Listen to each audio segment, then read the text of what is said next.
I will introduce you. I will not make you guys introduce yourselves the way I make Zach do, because Zach delays himself. I'll say, I'll go, I'm Barrett Gruber, and I'll wait, and then Zach would go, I'm Zach King. It's like, what are you doing? You have one job, man.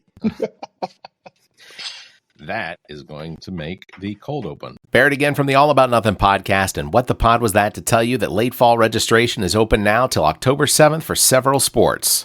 Sunday at M Avenue in West Columbia, Super Rec Same Team Pitch Kickball, where your team pitches to itself. Registration also open now through October 7th for Tuesday night sand volleyball at Pollywogs on Woodley Way off St. Andrews Road. As well, hit fall hard with Wednesday co-ed flag football at Bray Field. Finally, for late fall, 7-week Tuesday night bowling is open now through October 23rd at Bolero in Casey. 22 team slots available for teams of 6, so sign up now as these team spaces will fill up and sell out. Check out everplaysocial.com for more information and registration. Again, everplaysocial.com. Everplay Sports and Social League. Play, socialize, and have fun. This is Bill Kimler, co-host of the Black, White, and Blue in the South podcast. This Halloween, stand out from the crowd with ZJZDesigns.com. Their brand new limited edition spooky prints are here to haunt your wardrobe in the best way possible. With 5 new chilling designs, you'll be ready for trick-or-treating, haunted houses, and everything this spooky season has to offer. Whether you're getting festive for the holidays or just looking for unique, high-quality designs to up your style game, ZJZDesigns.com has you covered. Shop now at ZJZDesigns.com and discover the t-shirts that'll make you stand out in any season. Don't get caught without the coolest Halloween t-shirt. Grab yours before they disappear. ZJZDesigns.com. The All About Nothing podcast may have language and content that isn't appropriate for some. Listener discretion is advised. Welcome, Nothingers, to another episode of the All About Nothing podcast. This is episode number 226. I am Barrett Gruber, and I am joined this week by Mr. Donald Brock Jr. and Zach's replacement for this episode, Mr. Leroy Green. Welcome, fellas. What's up, man? How you guys doing today? Good. Thanks for joining me. And breaking news. So when you're listening to this on the Monday that it releases, Hurricane Helene just made Category 4 status a few short hours before it actually makes landfall. So please subscribe to the show, share the show. That's how we get new listeners. Also, if you could please consider supporting the show financially by visiting our website and clicking on the support link. If you can't do that, please drop us a review, hit 5 stars, give us a thumbs up, or leave us a comment. All of that helps drive us up higher in the show ratings on all these podcast platforms. I want to thank real quick Shelby Spencer and O'Shawn McClendon. Hall of Horrors opens. Actually, it is open now. It's open through the rest of October. Friday nights, Saturday nights, as well. Sunday, October 27th, Wednesday, October 30th, and Thursday, October 31st. You can visit thehalloforrors.org for tickets and details. Also want to mention Everplay Sports and Social's late fall signups are going on now for 7-week bowling at Bolero in Casey. That's going to be through October 23rd. So visit everplaysocial.com for details and registration. So Donald Brock Jr., who is a council member from Blythewood, and I'm going to mention it every time because you're one of the few politicians that comes on enough that I get to mention it.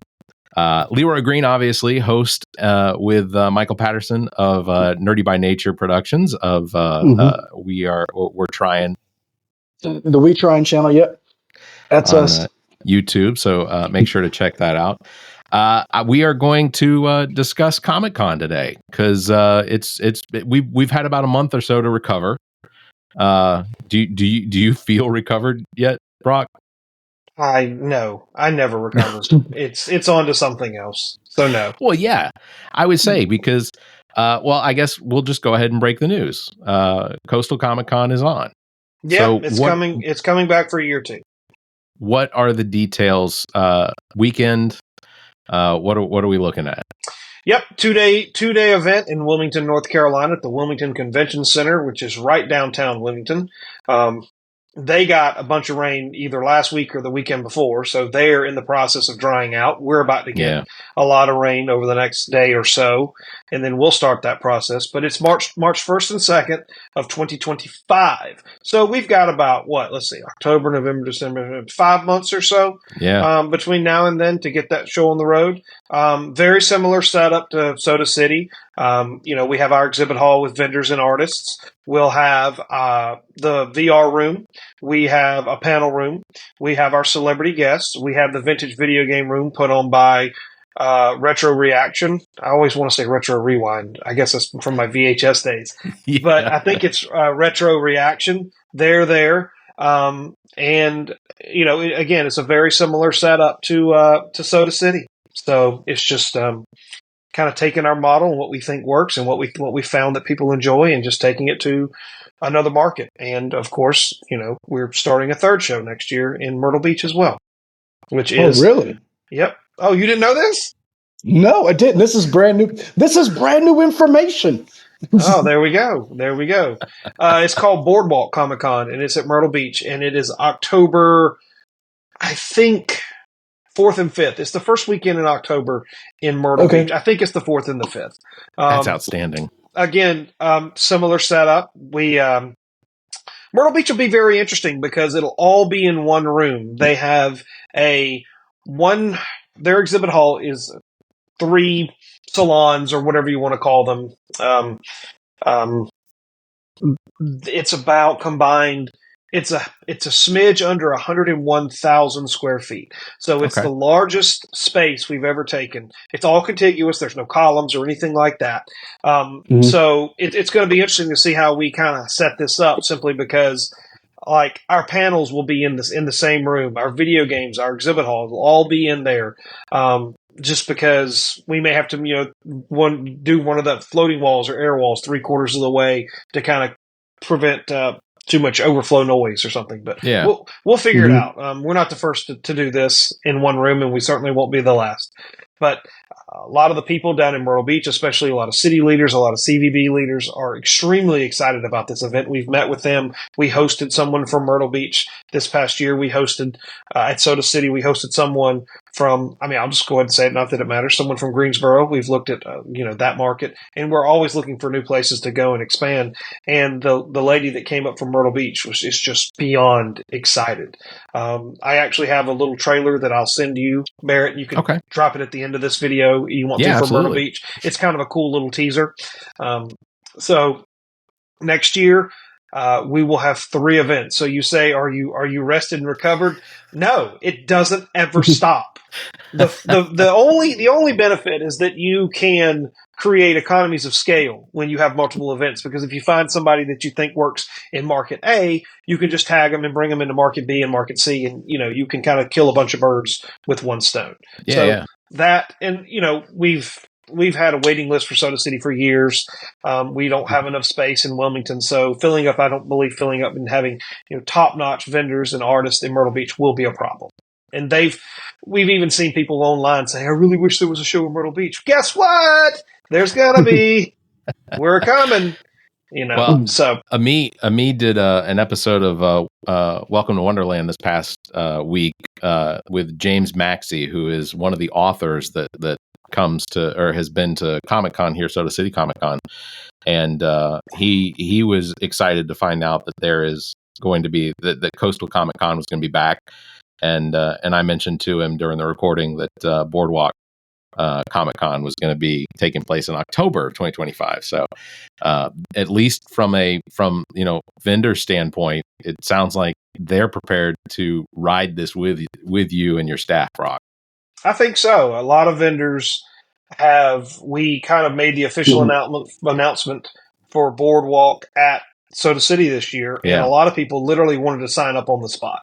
And while I am I'm not averse to taking people's money when they want to throw it at me, I was like, you got to give us a little bit of time to create a floor plan to kind of for us to kind of lay it out and see what it's going to look like. I certainly never want to promise people something and then not be able to deliver. So that would be in my opinion, a bad way to get started. So, yeah, we're going to have to do a couple of more site visits. We're going to work out a little bit of them, iron out some of the details from the logistical standpoint. But, parking is not a problem in Myrtle Beach. Finding a room is not a problem in Myrtle Beach. It's a big ass convention center.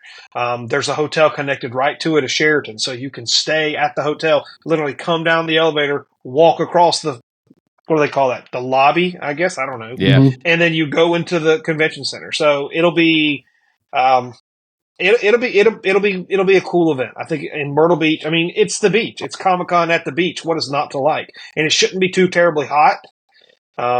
So Agreed. It's right after the Labor Day weekend, but and not to put down Myrtle Beach at all, but that's off season. Yeah, and rooms are a lot less expensive.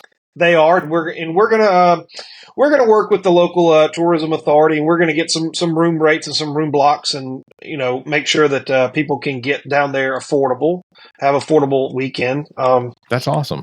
Yeah, we might even come up with some packages where you buy tickets and hotels and all that stuff, and you can get it even cheaper. The sky's the limit, really, in my opinion, with this.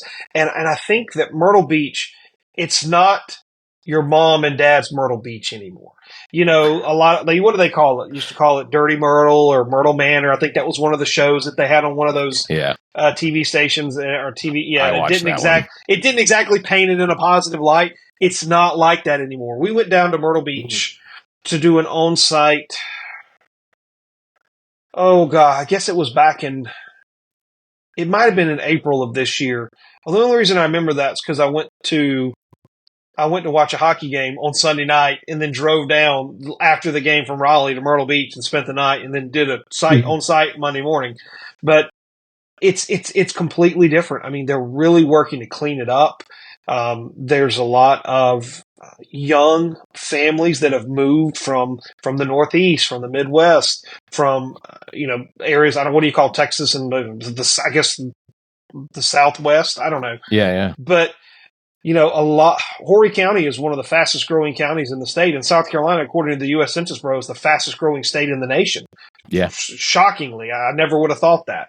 But, a lot of people, especially with the advent of remote work, are moving from Ohio, Pennsylvania, New York, New Jersey. They're selling their houses up there. They're getting top dollar. They're coming down to South Carolina. They're buying a house most of the time in cash, and they've got a bunch of cash in their pocket. We can have an economics lesson if we want, but they're buying these houses with cash, and then they've got a pocket full of cash left over, and they can do their remote work. So they can get New York and Pennsylvania and New Jersey salaries living in, South Carolina expenses. It's working out great.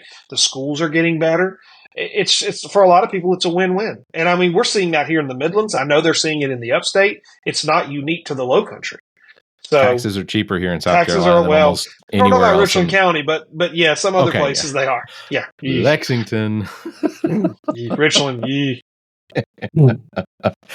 Yeah, we're definitely excited about Coastal Comic-Con because that one being the next one up. I assume because it is just been inked that everything is now set up. Yeah. That the likelihood is we don't have anyone to announce yet as far as potential. No, but it's probably fair to say that Wilmington's a little over 3 hours away.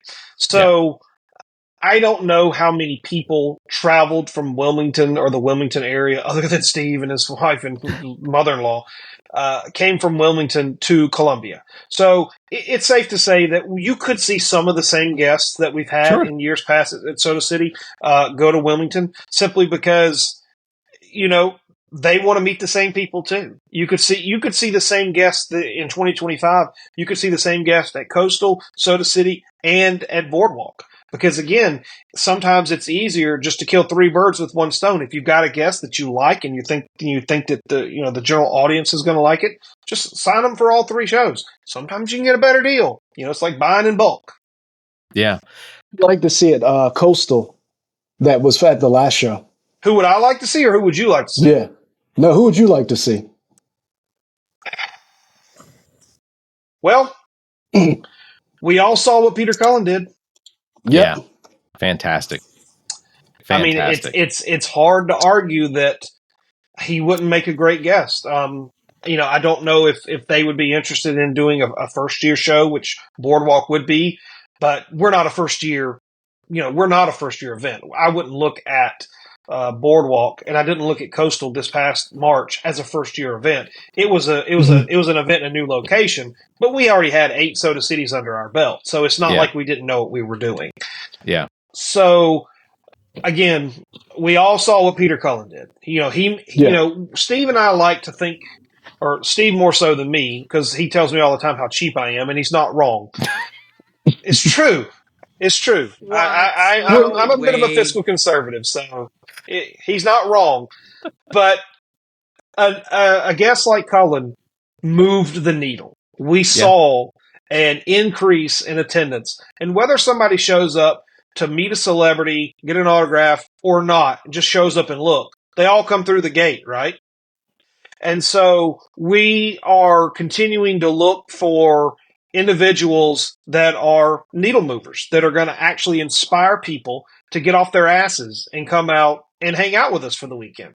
And I'm hoping that you two clowns are going to be there this year, broadcasting, interviewing.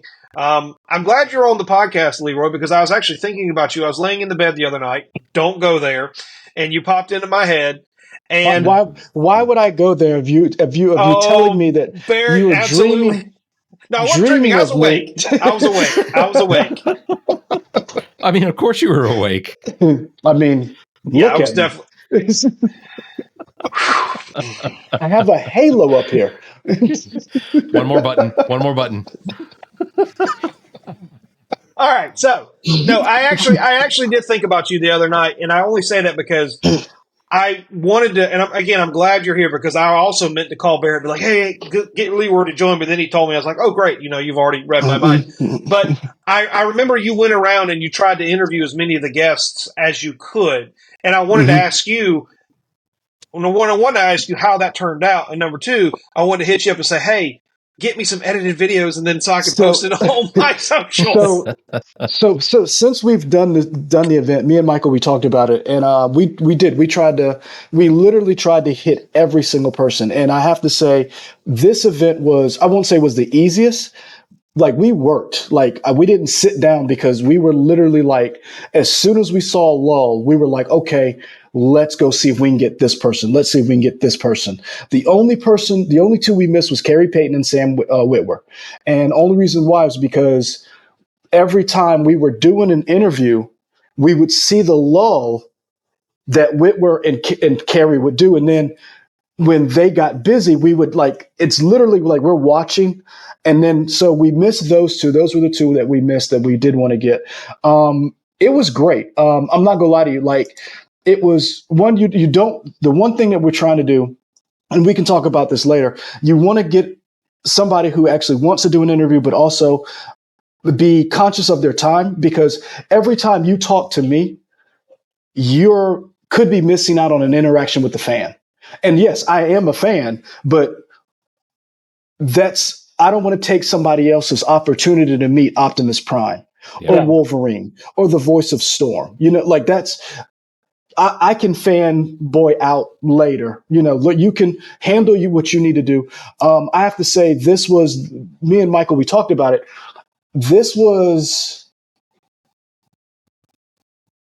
I'm trying to articulate this appropriately. This was the most work we did outside of when we worked at the station.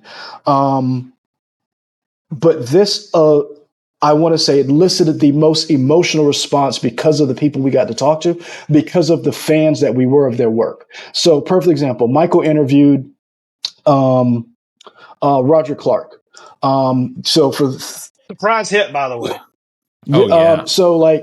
For those people who played Red Dead Redemption, he has other things that he's done, but a lot of people know him for Red Dead Redemption, the motion capture, all that stuff. So as we're interviewing Roger, Guy is on the other side watching and freaking geeking out, because unbeknownst to a lot of people, and it's in the interview that we did with Guy, one of Guy's first projects was working with Roger. So they knew each other. Really? Oh, really? Yeah. I did not know that. Yes. So as we're doing Guy's interview. So we did Roger's interview. Michael did that one. And Roger's like, this is the first time I've come to Columbia. This is great. I really like this here. As we're doing the interview, Guy's kind of geeking out. So then we do Guy's interview a little later. And Guy was like, I was wondering when you guys would get to me. And then we realized Guy went to Lander. Yeah, play tennis. On a tennis scholarship. So as we're doing the interview, Roger walks through the interview, and you have this moment of them talking about like working on a video game back in the years back, and just Roger just being really appreciative of the fact that people are still loving Red Dead Redemption, people are still enjoying the game, and he's like, this is about 6 years later, and I'm still getting that love from this game. So that was like that little that 6 degrees of separation, Kevin Bacon, whatever, that Guy came to South Carolina. He's back in South Carolina. He is on a panel, and he's in a celebrity room where somebody that he worked with is in South Carolina with him that he years ago. And so like you have this awesome moment. Then you have somebody like, Matthew Watterson, who's like, I knew about X-Men 97. He's the voice of Magneto. I knew about the X-Men. I knew about the animated series. I knew about working, with a team, but I didn't realize what I was getting into. Like he knew the weight of the character, but he didn't realize like if they would accept him, you're taking over this voice, you're the new guy. And hearing him have the affinity for the character, one of my favorite characters of all time, and hearing him say, oh, I really appreciated this. The fans accepted me, but I really went into this like hoping I do a good job. And that's really cool to actually talk to people who like, we've all heard the different things where like, if you remember back in the day, being a television actor was not as big as being a movie actor. Being an animated actor, a voice actor was not, you weren't considered, a real actor, so to speak. These connotations that you get, or these stereotypes or assumptions. And it's like, and you get to talk to these people, and they're realizing the fan base. One of the things, the unique thing, I don't know if you guys listened to the panel that the X-Men 97 panel, I thought was so amazing, and everybody echoed it.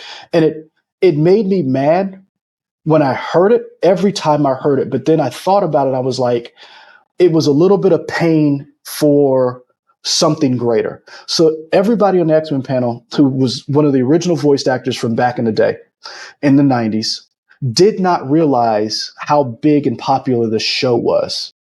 They didn't realize how much the fans appreciated them and enjoyed their work. So when me and Michael talked to Allison Seeley Smith, when we interviewed her, she talks about being a shut-in. She talks about not getting out there, not interacting, and not even knowing that comic book conventions happened, and not knowing that there was a love for her as Storm, and didn't realize the effect that she had. And it's one of those things where she talks about representation matters, because it's not just the fact of you get to see somebody, you get to see yourself. Other people get to see people who they don't normally get to see in different positions, in different situations. And I'm working on one of the videos, because her interview brought me to tears. Yeah. I had to walk away at one. Me and Michael, she profoundly, like, I don't think people understand. And that's why I said, for her to hear and see the outpouring support was amazing. And for them to realize, like, a lot of people forget when the X-Men movies came out. Remember, the X-Men cartoon came out, the animated series came out first, then the movies came out. People were upset Halle Berry was cast as Storm, because the voice that Allison gave us as Storm was not Halle Berry. Like, that's how powerful the voice actor, Allison's voice was voicing Storm, that Halle Berry was cast, and people were like, nope, not buying it.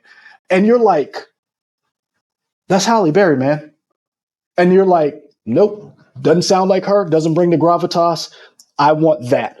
And that's the kind of thing that they got to experience coming to Soda City, that they've got the experience when they go to these conventions, meeting fans and realizing, one, my work was important. It wasn't just a silly cartoon. The situations that we were put in, the voices that we did resonated with people to the point where, as a legacy sequel, it works. People literally came out in droves. I saw so many people dressed as Storm, Rogue, Wolverine. I saw a bunch of people dressed as the entire X-Men 97 cast. We posted those pictures. So I hated how they did not know this work was important. Like, that hurt me every single time, because I'm thinking, oh, they're just living it up. They're just really appreciative. And to not know that there were rooms of fan mail that never got answered, that they had no idea that this work meant so much to so many people. But to see the way that they got to appreciate it, and sitting on that panel, seeing small children coming up, grown adults who watched the X-Men cartoons when they were a kid, and then got to introduce that cartoon to their children. That's a powerful thing. And it's a powerful thing that we got to experience here in Soda City, here in South Carolina. Because let's be honest, for a while, South Carolina sometimes wasn't known. You talked about Dirty Myrtle. We were not known for good things for a while. It seemed like every time you turned on the news and South Carolina was in it, it was like, oh, what happened now? And so to have something like Soda City, to have something big in the nerd world, on the stage, having these guests who can go anywhere else. They came here, they spent their time, and they enjoyed it. That was the one thing that everybody said. A lot of people who had never been here were like, I really like this. Yeah. I really like Columbia. I really like South Carolina. And I really like this event. And Peter Cullen said it. Roger Clark said it. Every single person that we interviewed was like, wow. And that was, for somebody like me, I really enjoyed that. Well, and so that was really cool to have somebody, basically who comes to your home, you invite them, and they're like, you have a really nice home. And you're like, yeah, I do. Wow. And so that was one of the coolest things about it, like really getting to talk to people, and people whose work you admire, and them actually being, they always say, don't meet your heroes. No, this was really cool to meet all of these. Everybody was cool. Yeah. And that was what, there was no bad fan interaction. It was like we would sit back, me and Michael, and kind of watch people just walk up, and just like you see little kids with little stuff in their hand and their little cosplay walking up, or adults walking up to Peter Cullen with a transformer, and then walking away and seeing that look on their face. That's what this shit is about, man. So, you didn't mention Michael Bell. Did you all get to talk to Michael Bell? I did. Dude, Michael Bell is the dirtiest old man I've ever met in my entire life. But he was so much fun. Like, because so Zach and I got to interview Michael Bell. It was at the end of the day. It was on the end of the day Saturday, and everything was sort of shutting down. Kari Payton was still standing over there talking to a couple people. So, but just getting to talk with Michael Bell, just to shoot the shit and talk to him about like all the things that he's done. But a lot of it was just talking about like South Carolina and how he hadn't been to South Carolina or Columbia before. And it was such a cool interaction. I was hoping this would work out. I did send Guy a message because we've been chatting over Instagram since the show. I hate you. I was going to try and get him. I was going to try and get him to jump on real quick, but okay. I don't think that's going to work out. But exactly the same thing. I think when it came down to some of the interactions that we had with like the cast of the X-Men 97, talking to Matthew Watterson or Guy or Adrian Huff. There was with Adrian, you get the same sense. There wasn't this huge social media internet thing going on when they were doing X-Men, the animated series back in 93 to 97, and they had no idea that there was this big of a draw Like they had no idea what impact they were having. Fox didn't tell them that they had this much influence. They didn't really. It was loosely tied to Marvel, but through licensing, so it wasn't necessarily like they didn't have the tie to like the comic book section of it. So they didn't know. And to be able to do these Comic-Con conventions and interact with the fans, especially because, and fucking great on Kevin Feige for bringing X-Men 97 out and putting that forward, because they may still be living in denial and not knowing the impact that they had from 93 all the way up till now. I think they know. Now, well, they know now, yeah. But that was definitely something you got out of them.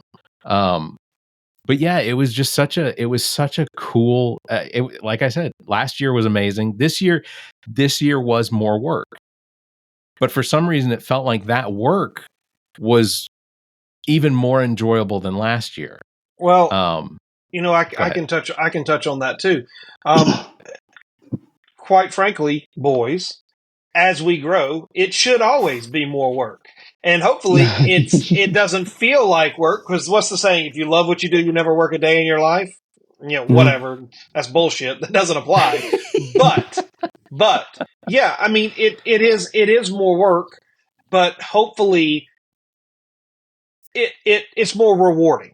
Because at the end of the day, like, we feel extremely confident that we finally broke through the 10,000 attendee ceiling. So yeah, give me a bell. Yeah, give me a bell and a stick tap for that. So, but there we go. And it's more work. It's more work on my staff. It's more work on us from a planning phase. We had never done anything like the Peter Cullen VIP meet and greet, so that was a trial by fire. A lot of people say, "Well, how do you do this?" I say, "Fuck if I know." Sometimes it's just OJT. We're learning as we go. Yeah. So, a lot of the finances and the logistics is easy. We can kind of plan that. Essentially like a backstage kind of thing. But then when the rubber meets the road and, you're expecting to be, 4 left turns, and all of a sudden somebody blows a tire, and next thing you know, there's a pileup, and you're like, oh shit, you got to pivot. There's all that. And as we continue to add more and more to the event with what we can add simply due to limitations that we bump up against, it's gonna be more work. It's gonna be more work for you. It's gonna be more work for hopefully our vendors and our artists, because there's more people through the door that are coming in, and a lot of people I think are gonna start. I'm trying to push this. I'm gonna need help. But I want people to start when August rolls around. I want them to say August is Comic-Con month. I want everybody to start thinking about Comic-Con the moment August 1 shows up, and they have a whole month, so to speak, to mentally and physically, because it's tiring days, to prepare for Soda City Comic-Con, because in August of 2025 it's our 10th show, so that'll be our 10th anniversary, and we're going to try to beat this past August. Can we do it? I mean, I don't know. Yes. We're gonna give it the old college try.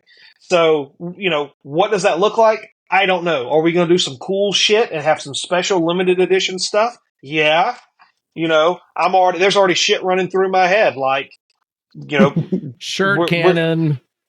We're not shooting anybody with t-shirts. That's a horrible idea. All I can see in my head when you said shirt cannon was like, all I can hear is, and if you answer this question right, you get a t-shirt, and all I hear is a poof, and I see a child just go poof. Flying around. No, it's the scene. It's the scene from UHF where he goes, "Drink from the water hose." Spray him down with a all fire I'm just hose. seeing is a child just flying. Yeah. Yeah, like a video from TikTok. You can see all kid just. No. In fact, I think that would even go against our functioning weapons policy, because you probably could drop somebody with a shirt cannon. Yeah. So, I'm thinking, 10 years, golden badges, or just some sort of cool stuff that we can do. We're tossing around ideas for guests already. what's gonna move the needle and make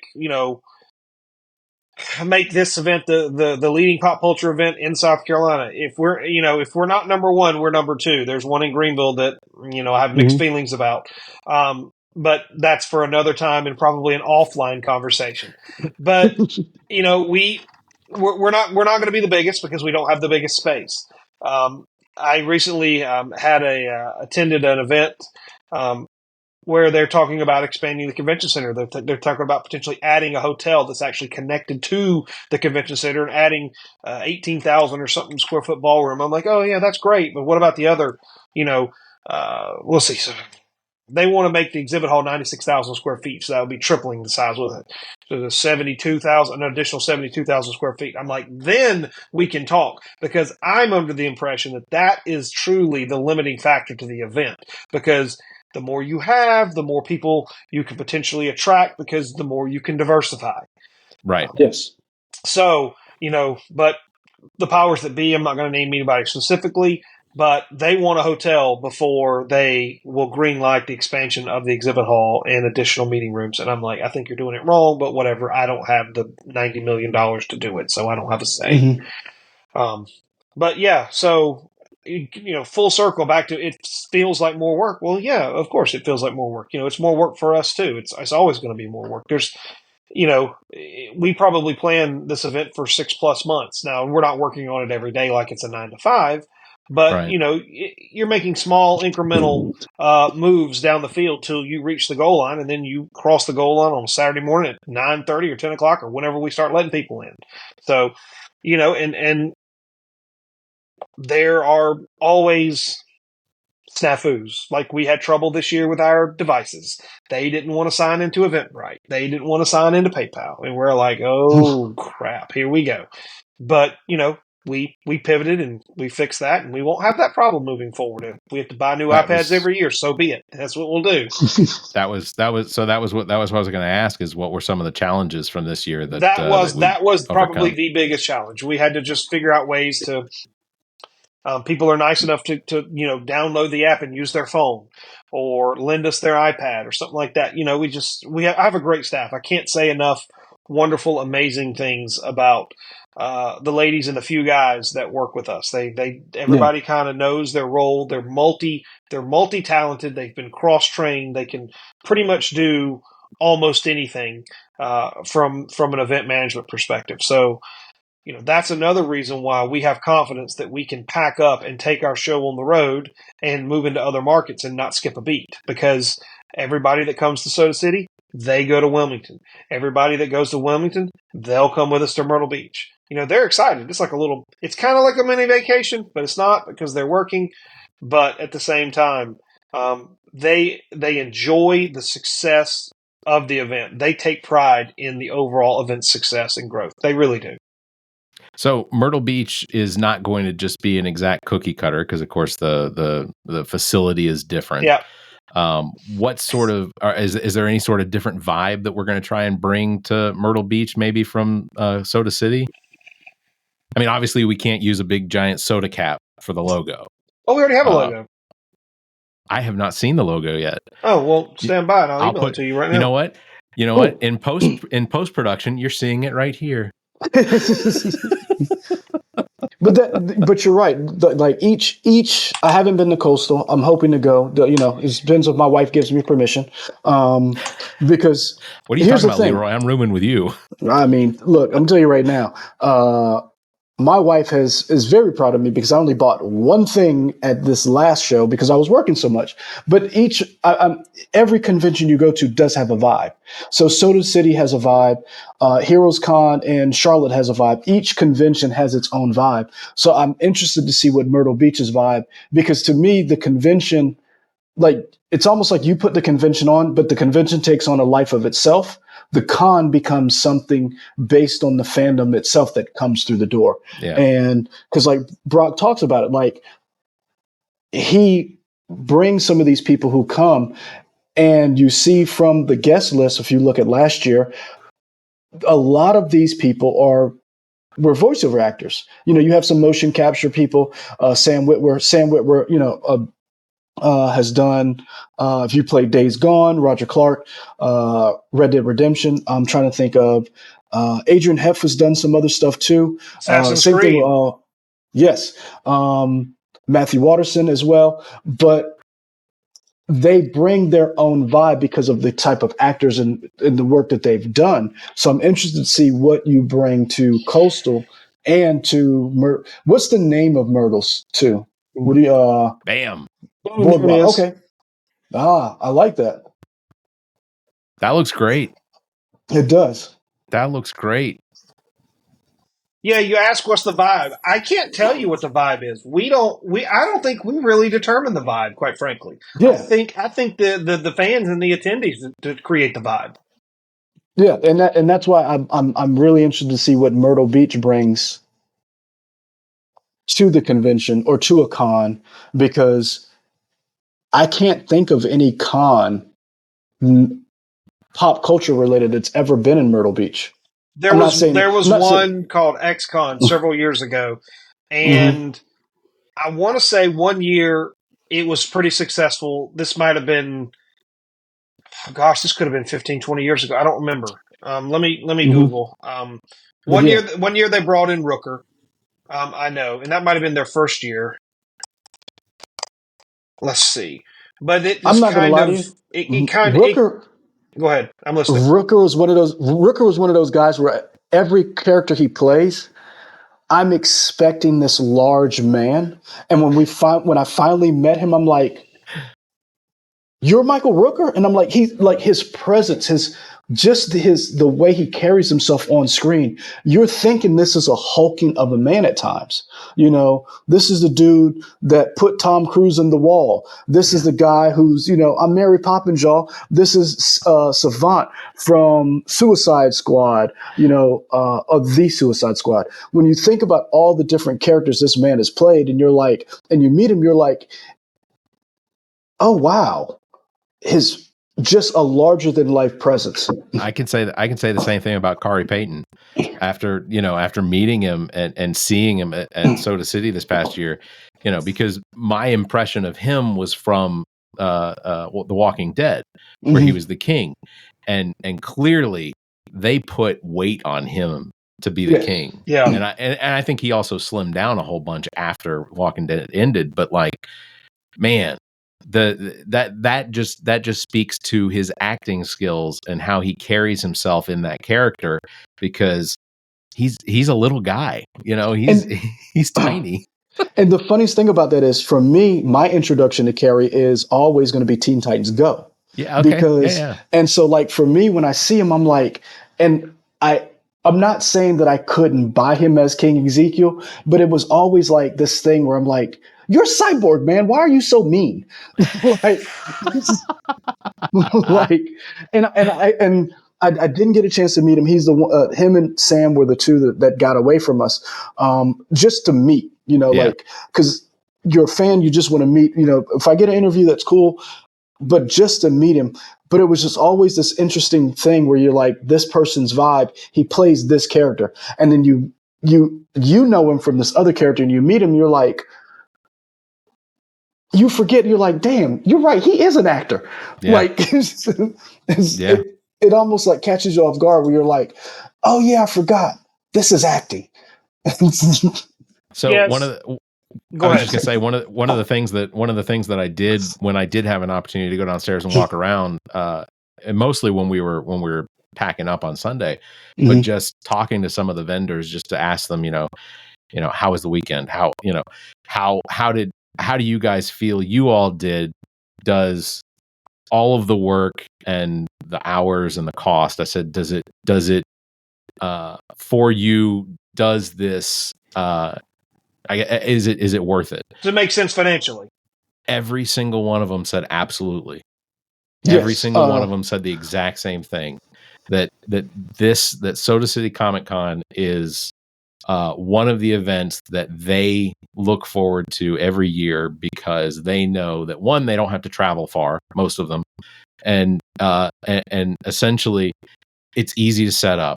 Said the staff makes it so easy to get in the door, to start setting up. We get plenty of time to set up. It's on us And it's just those are the things that speak volumes to what you and all of your volunteers, you and Steve and the rest of the volunteers. So this is you talking about vendors. You talk about like what was it like for them. So this is Ginger Kid Collectibles. I met Jason in Charlotte. Matter of fact, when we covered a couple of years ago.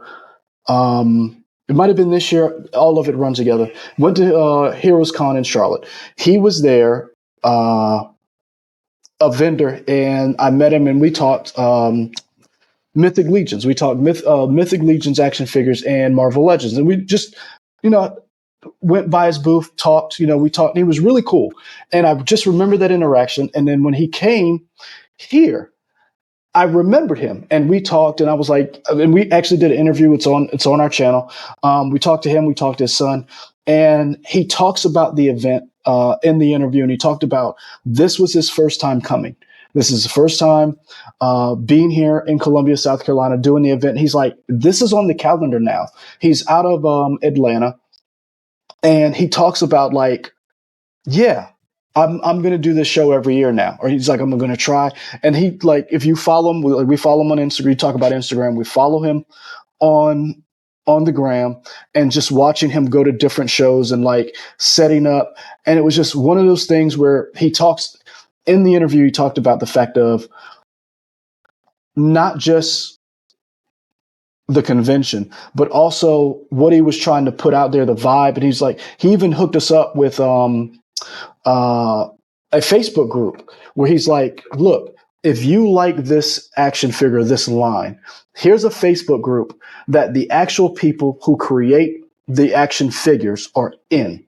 And this is a community that is all about positivity. They're actually at helping customizers. And I had this interaction here at Soda City. I met the man in Charlotte, but I didn't get to have this interaction until he came here.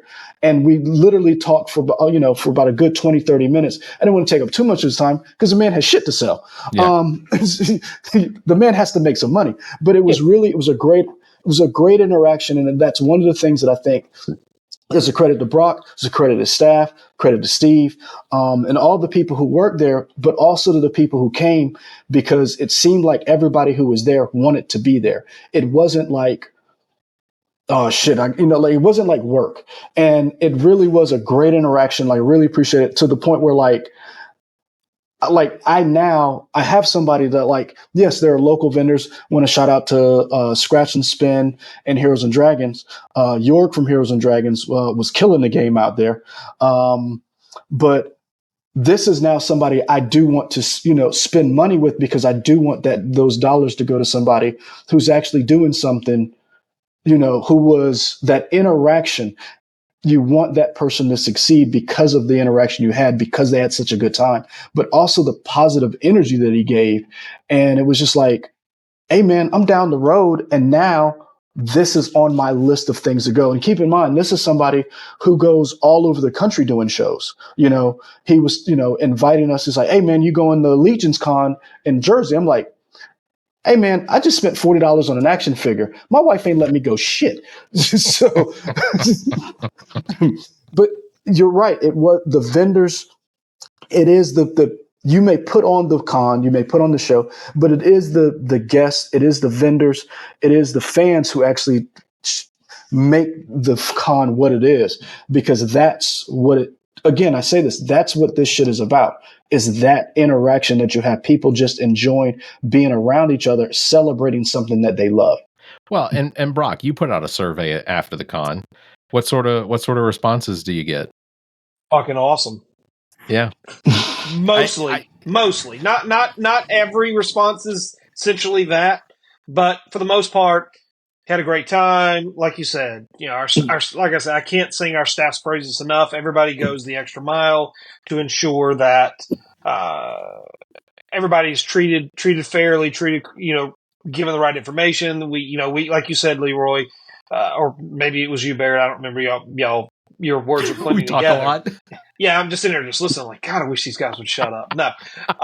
You said you make it easy to get in. All the information is readily available. I pretty much manage most of the vendor contacts just via email. So I reply to most of the emails. On con weekend, people are like, I'm cold, I'm not getting a response. I'm like, really? You think? You're not going to get a response from me on Friday and Saturday and Sunday of the event. Ask your questions before.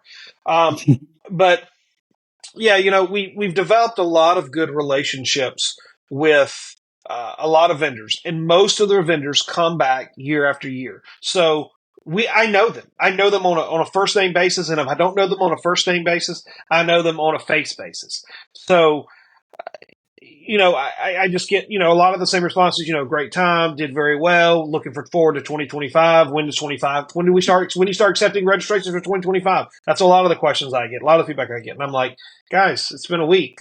Give me a minute, the account. I'm still compacted. I haven't gotten to take a shit yet. Come on, man. Monsters are laid on Friday and Saturday night. There's not much that goes on during the day. We really don't even have time to eat a lot. Now it's gotten better. From the first couple of years, we didn't eat at all. We were just constantly running back and forth because, again, we were learning what we needed to do. Now people have roles. We have quote unquote department managers or area managers or whatever you want to call them, where like Amy runs the front. Steve and I will sometimes we'll run we'll have one or two people that roam around the not celebrity hall, the exhibit hall. The VR, the pinball, which we haven't even touched on yet, the vintage video game, those are kind of all run by third parties. They kind of run themselves. They're all turnkey, which is great. One less thing we have to worry about. Yeah. But we're constantly making sure the panels are getting started on time. The celebrities need to get where they need to go. But through 9 years, we've kind of ironed out the wrinkles. We know where to go. We know who needs to be where. We print out schedules. Everybody kind of has their assignments. Everybody has their lane, and we all stay in our lane. Well-oiled machine. Yeah, for lack of a better word. Yeah, of course. Like I said, there are hiccups, but for the most part, it flows pretty smoothly. Obviously Peter Cullen this year was a big hit. We had to try to manage that line. Some people weren't happy about that. Well, I'm sorry. What do you expect when 500 people show up and they get an autograph? You can only do one at a time. Yeah. That's just kind of the nature of this. Go to GalaxyCon. You want to stand in line for 3 hours to go to meet somebody? Go to GalaxyCon. MegaCon. Try going to. That's even worse. Yes. So, I wanted to go back. And we can go another 30, 45 minutes if you guys want to, because we can talk about a lot of things. It's interesting to see the little red dot with a time up there. I don't know if anybody gets on the recording can see it, but yeah, we see it. Okay, I don't know if the audience can see it or not at some point, probably. But anywho, you talk about you talked about the guests and the fan interaction and how you guys interacted with them and how they impacted you. I get to see something completely different because I pick them up from the airport and I'll drive them back from the airport, and a lot of times it's one-on-one. Yeah, and so I get to talk to these people. And we don't talk about anything related to their work. We talk about all kinds of stuff. Like I picked up Kerry Payton on Friday night at 11:30. We're talking about all different kinds of things. He was born in Augusta. He didn't really live in Augusta very long, but people don't know that. And so, I don't think he'd ever been to South Carolina, or if he had, he'd been, he was a much younger kid. We went to CVS because he needed to go buy some things. Like we talked about kids. He has an 18-month-old. I would have never thought it. We talked about being a parent and having young kids and all that stuff. So, on the way back to the airport with Matthew Watterson, voice of Magneto, we didn't talk anything X-Men. We talked stocks and bonds and investments and in real estate opportunities. I mean, we talked about all kind of things. I don't talk to these people about the stuff that, the fans are going to want to talk to them about, because they're going to hear it all day long on Saturday and all day long on Sunday. We talk about random shit when I pick these people up. Yeah. Like with Guy, I've got Guy's number. We text. Like we were texting for a couple of weeks before he got here and all that other stuff. He's like, do you have me a hotel room? Yes, Guy, I've got your hotel room. We got you taken care of. Oh, that's one of his first events, that he flew here and all that other stuff. And so, and then he was flying to Miami so that he could fly over to Ibiza to go to a concert for his birthday or something like that. So, I drove him and Cal Dodd and Allison back to Charlotte because they didn't want to change planes. Allison and Cal did not want to change planes. I said, okay, well, if there's enough of you that'll fly in and out of Charlotte, it's worth it to rent a car and drive back and forth. It's easy. Yeah. And it's interesting to hear them talk. And they talk more about what's going on in Toronto and the surrounding areas than they talk about anything related to work. They don't want to talk work. They don't want to talk shop. They talk about all different kind of things. Adrian and I talked a lot about the Pacific Northwest. Because my sister lives out in Oakland, but she does a lot of travel. She does a lot of traveling up in there, and so we were talking. He lives on an island that Vancouver area. Yeah, like it's well, I was just gonna say it's funny you say that. Like Amy, Ethan, and I came down for breakfast on Sunday morning. We walk into the Roost Chris for breakfast, and Watterson's sitting there, and we're like, I'm like, hey. He's like, hey. I'm like, you care if we join you? He's like, no. So we sit down and start eating with him, and then he finishes up, and he's like, I'm going to go back upstairs. And then Adrian walks in. We're like, hey, you want to join us? He's like, sure. So we end up having breakfast with Eastman. Paul, and I don't know if you guys know Paul, I say we have a Paul, tall, Wilmington Police Department Paul. Okay. He ended up talking to Peter Cullen. You mean that giant reacher type of sized man that you had blocking, saving Peter Cullen from the fans? Yeah. Yeah.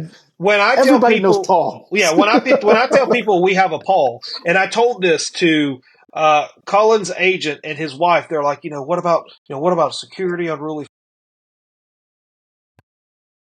Oh, we lost Brock's audio for a second.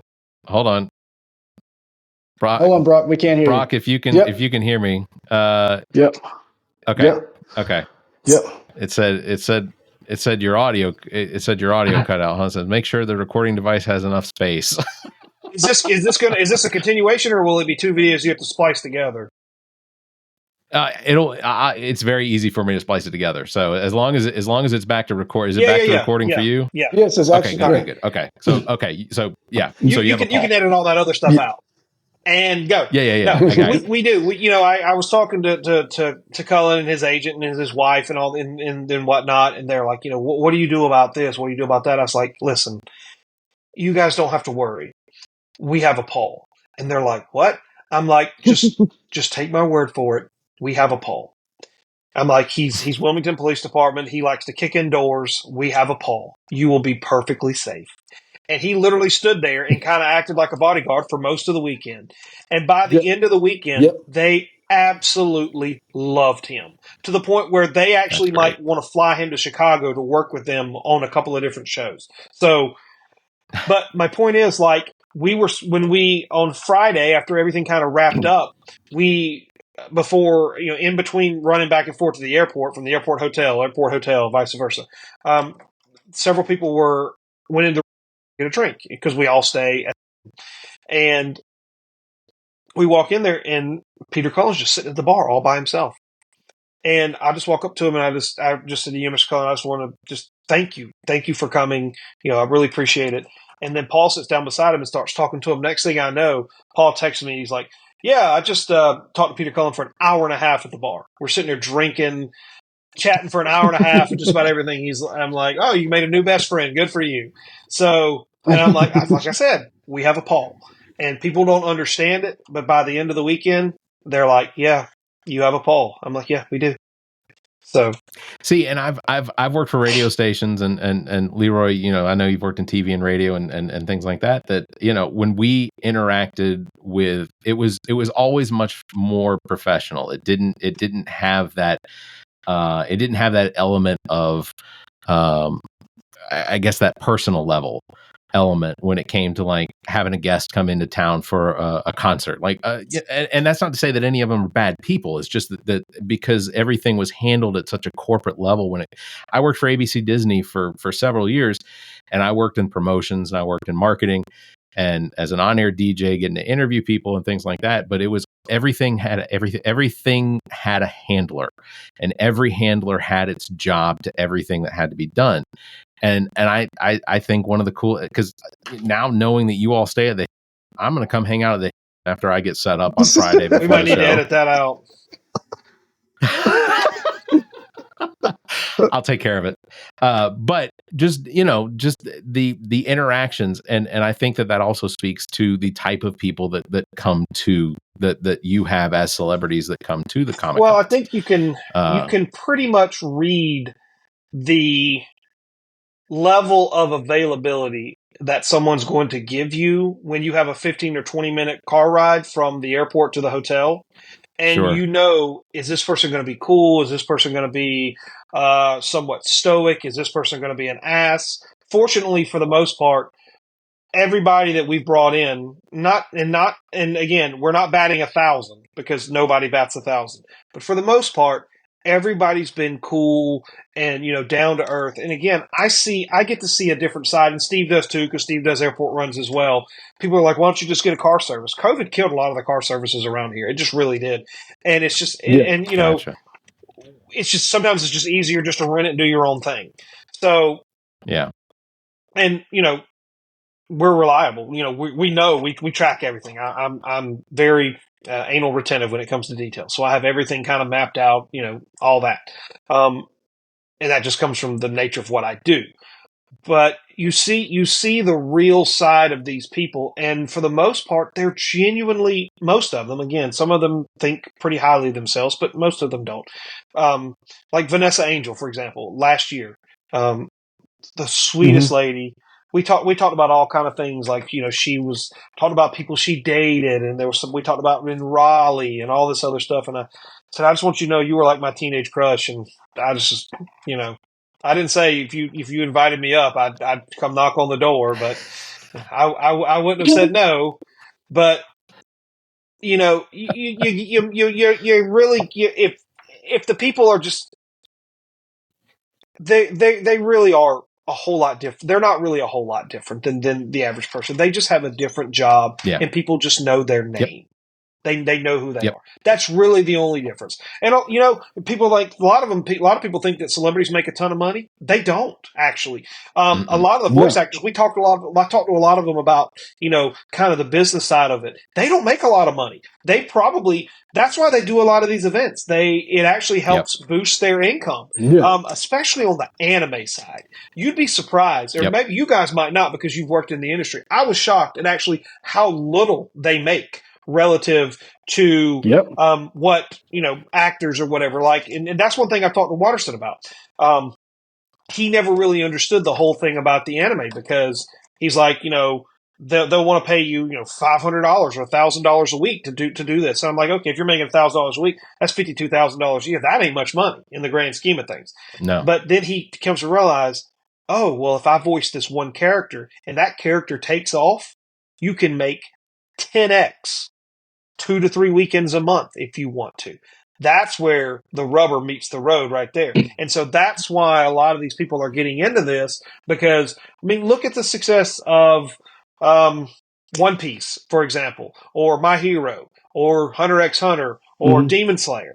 Demon Slayer, wink, wink, characters from Demon Slayer, wink, wink. Wink, wink, wink. So, but what I'm, it's like a teacher giving you the answer to the test. I'm not saying this is going to be on the test, but the business side of it has kind of evolved to where they have to look at events like ours and across the country as a true second, income. Well, I would probably get beaten if I didn't ask this question, because my wife and kids watch a lot of anime, including Demon Slayer, but they watch the original with the original voice actors in Japanese, and because the kids are learning Japanese. Nice. What would it take to actually get the Japanese voice artists? And and the only reason I say that is because that's one of the things that I have heard, is that I watch Demon Slayer, but I watch it in Japanese. I know these voice actors. They recognize the voice actor from Demon Slayer is the same from One Piece, is the same from Titans, Attack on Titan, or whatever the Titan. Yeah, Attack on Titan, right? It would be rather difficult. And I say that simply because of the market that we serve. If we were in Los Angeles or a major market, a Chicago, a New York, a Houston, Seattle, whatever, maybe even Charlotte to a lesser extent. Most of these people, if not all of them, live and reside and work in Japan. And I don't know about you boys. I've never been to Japan, but from what I understand, it takes about 2 days to get there, if not one full day of travel, and then at least another full day to almost kind of get to the side of the country. Just to kind of, not only that, but just kind of, what's the word? The logistics are near impossible. What is acclimate? That's the word. Yep, there we go. Yeah. I'm going to clip that. No, acclimate. Don't clip that. That's a great blooper. It takes a day or so to acclimate. And so if you were going to bring somebody like that over, I mean, you're looking at least a week worth of housing. Babysitting's not the right word, but a week's worth of housing or again, I don't know, what do you call it when you, have a house guest or something like that, similar to that. So it's just very hard. Now, like I said, if we were on the West Coast, it'd be a lot easier. But it's just logistically, it's extremely challenging. There's a guy who's, and I've never watched the show. Apparently, there's a show called Bluey. Yeah, Bluey. Yes. Yeah, and fantastic. The lead voice actor for Bluey has done a couple of shows, but Bluey is based in Australia. And so it takes a lot of planning to bring someone like the lead from Bluey to the United States, especially on the East Coast of the United States, to do a show. I can't say that we haven't looked at that particular voice actor, but it's really hard to coordinate. And flights are ridiculously expensive. I mean, you're talking $5,000 plus, and these people aren't flying coach. So, it's very challenging. I mean, for us, to a lesser extent, it's still challenging to get people from, California into Columbia because there's no direct flights. A lot of people don't want to change planes. And I'm like, you ain't got a choice. You're going to have to change planes. Now, fortunately, CAE has gotten smart, and they have a CAE to DFW to LAX flight. And it flies, 2 times a day, something like that. So, and then if we need to go, you can go to Chicago, go to O'Hare, which is ORD. I'm learning my airport codes because of this. But, so fortunately, Columbia goes as far as Dallas and Chicago, and then those flights connect into major other cities on the West Coast. So fortunately, we can get most people in pretty efficiently.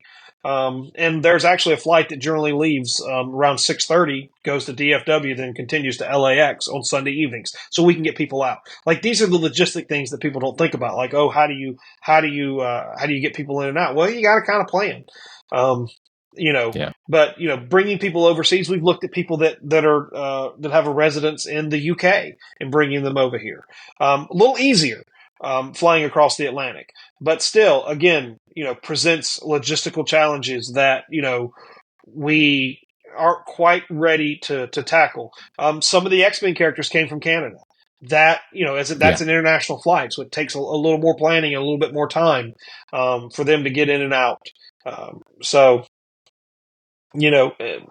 Well, kudos, because not knowing all of the logistics that it takes to get those celebrities here from all over the country, and then in Canada this year, that takes a level of effort that I will just say kudos, because and we appreciate all the work that you and your staff do to get it all taken care of, and for it to basically look like there were no defects, that there wasn't anything that occurred at the surface that I knew about. I didn't know anything about the controllers or the iPads or whatever, because that could have been a serious hang up that I guess it could have had an impact and ripple effects, literally down the line. Well, it would have just slowed down the process.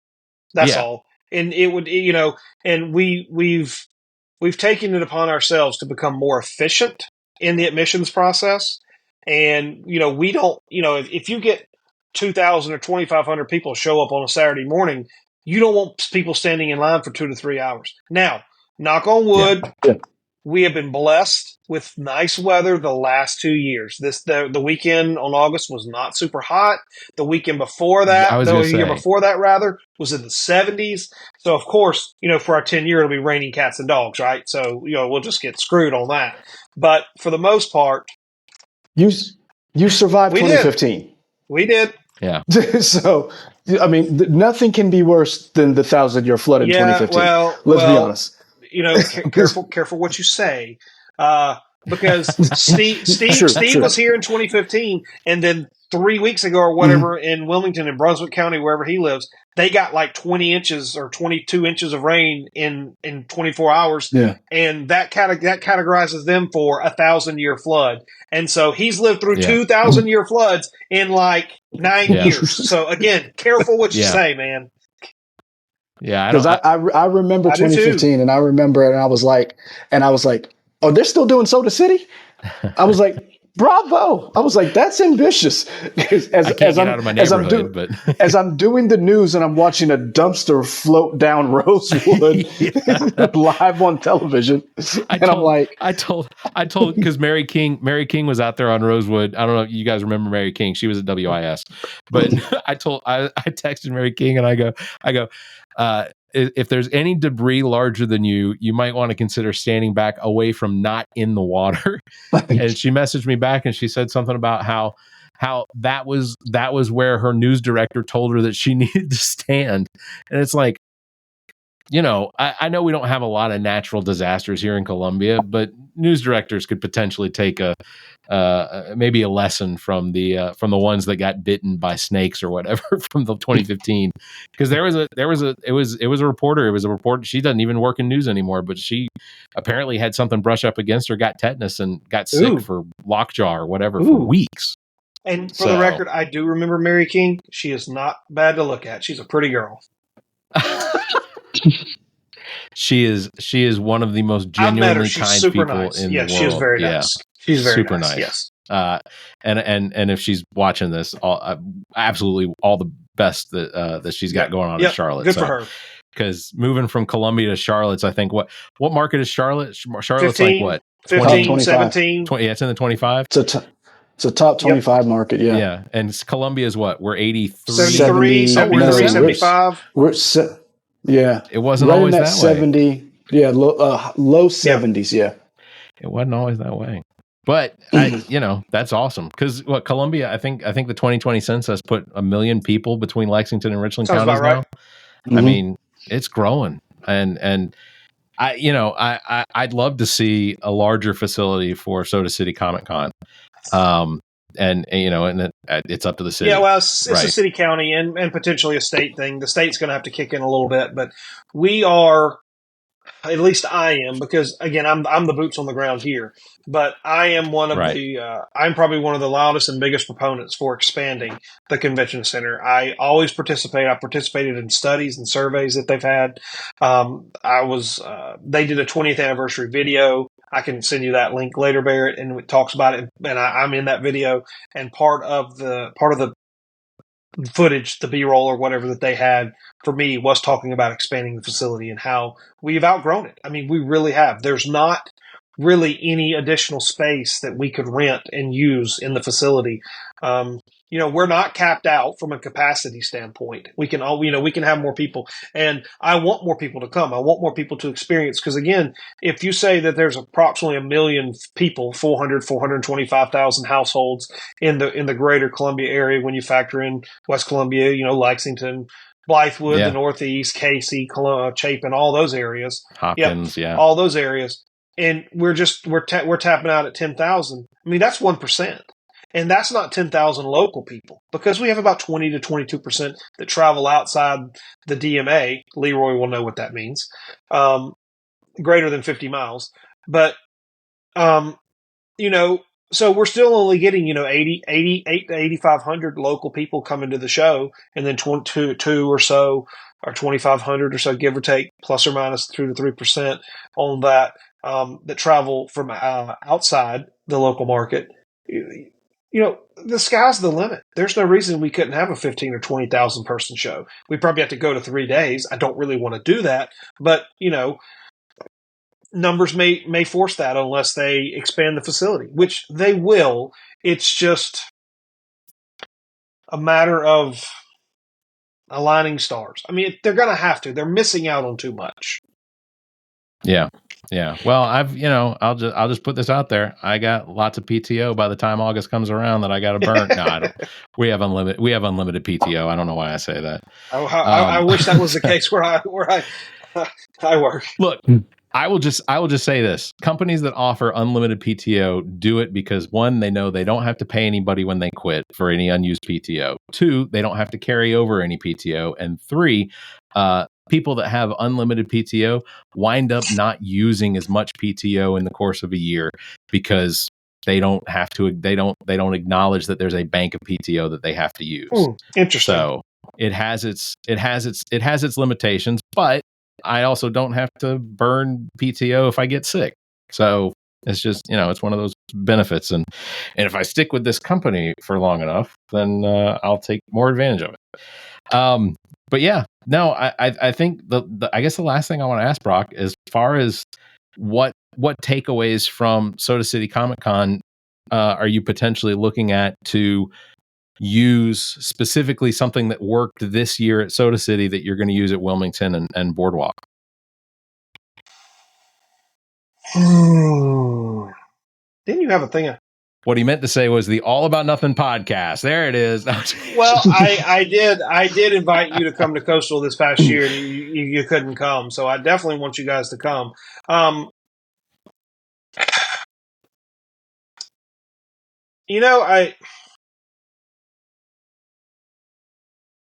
Coastal's is essentially kind of built out. Like there's not really much to change about Coastal. The building, when you guys are up there next March, you'll see the buildings. It's kind of odd. It's not built for ticketed events. It's just not. So we had to pivot with admissions last year or this past March. But once we kind of got that ironed out, we'll kind of have. It's really basically got a junior ballroom, an exhibit hall, and a ballroom. That's basically three major areas. And there's like just long hallways. Concourses is what they call them. But Myrtle Beach will be interesting because you kind of got your 3 salons, A, B, and C, and then you've got like the hallway outside, and then you've got like a little meeting area in front of A, or a pre-function area, what do you want to call it, where you kind of do some admissions, and it'll be interesting to see how Myrtle Beach works out. The one thing that I can tell you that we're going to take from show to show to show is just our staff. I mean, they're just so great. Again, I cannot sing their praises enough. I can't thank them enough. Without them, this wouldn't be possible. We wouldn't have near the amount of success and have grown to the heights that we've been able to grow without our staff. You guys got to come. You got to cover it. And Leroy mentioned at one point, I'll put him on the spot, that he wanted to do kind of a behind the scenes and like follow around kind of like a documentary style. That would, if you're going to do it, building from the ground up, Myrtle Beach would be the one to start with, because that's truly like cool. A starting from the ground to see how it all kind of comes together. I think that'd be fun. Let's just see what else. I mean, I don't know. Comic-Con at the beach is going to be it's just going to kind of be interesting. I think Myrtle Beach could be a great event. I think that there's a desire amongst the community at Myrtle Beach to have an event that they can say, like, this is our event.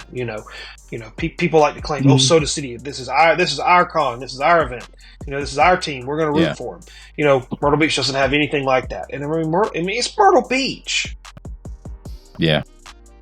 Does Myrtle Beach or Coastal or Wilmington have any limitations to it? Like, I know one of the things with Columbia, and I mentioned it to you at one point, was the idea of maybe having food truck vendors that were showing up, but we can't do that because the city doesn't allow for the food trucks across from their private or their publicly owned convention center that has food. Wilmington's a big fat no. Myrtle Beach is a maybe.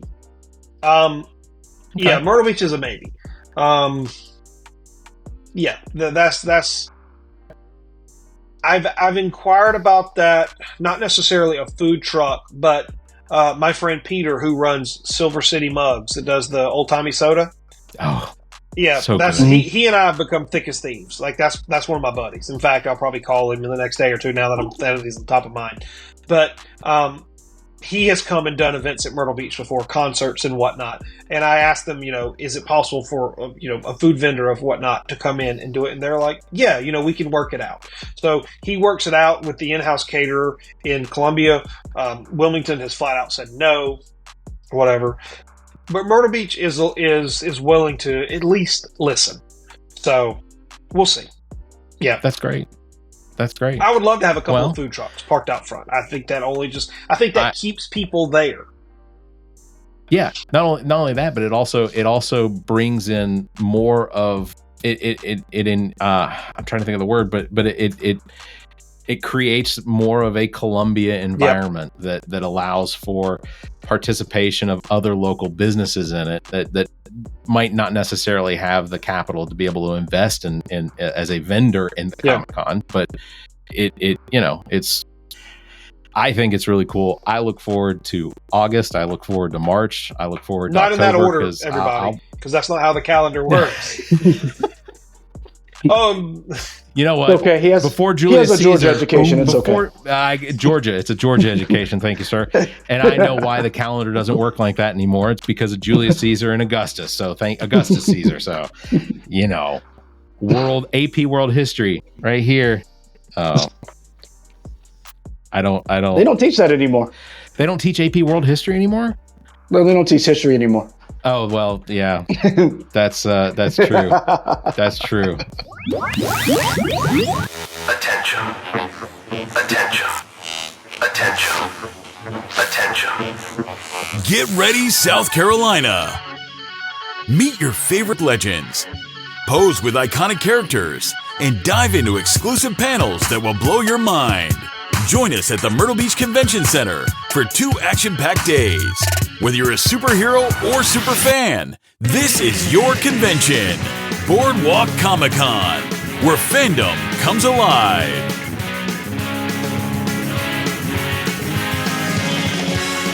Surf's Up Comic-Con.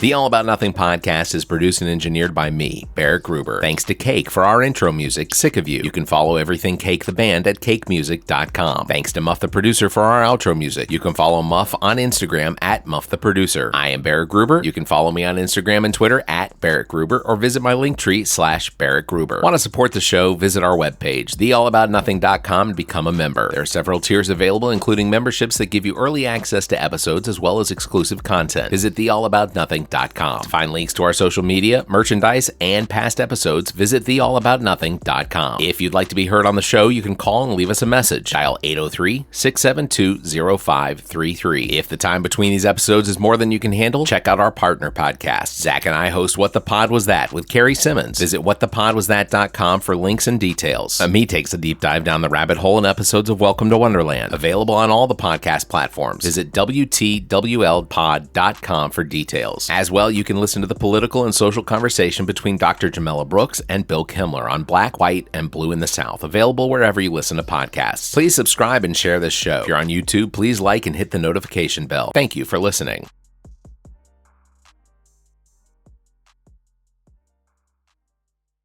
The preceding podcast is a product of Big Media and copyright 2024, all rights reserved.